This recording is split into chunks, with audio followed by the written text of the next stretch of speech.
غزوہ احد میں حضرت علی رضی اللہ تعالیٰ عنہ کی بہادری۔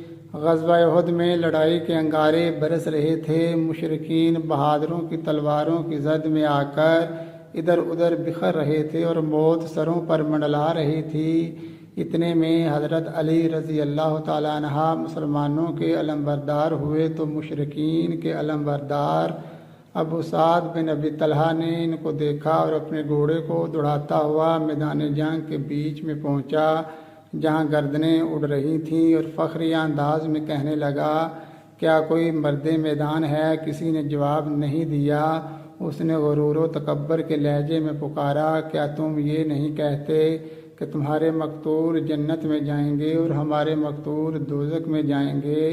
کیا تم میں سے کوئی شخص یہ نہیں چاہتا کہ وہ میری تلوار کے ذریعے جنت میں چلا جائے یا میں اس کی تلوار سے دوزخ میں چلا جاؤں؟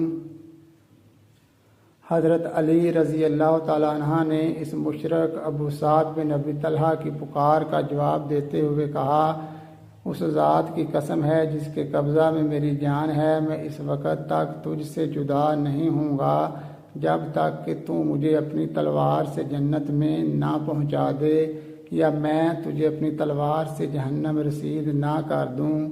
دونوں میدان کارزار میں پہنچے، دونوں کا مقابلہ ہوا، دونوں نے اپنے اپنے وار کیے، مگر حضرت علی رضی اللہ تعالیٰ عنہ نے تلوار کی ایک ضرب لگائی اور اس کی ٹانگ کاٹ دی اور وہ زمین پر گر پڑا اور ابو سعد برہنہ ہو گیا۔ پھر وہ کہنے لگا، اے علی، میں تجھے خدا کی قسم دے کر کہتا ہوں اور تجھ سے رحم کی درخواست کرتا ہوں۔ حضرت علی نے اس کو چھوڑ دیا۔ حضرت علی رضی اللہ تعالیٰ عنہ کے ساتھیوں نے پوچھا، بھلا آپ نے اس کو کیوں چھوڑ دیا؟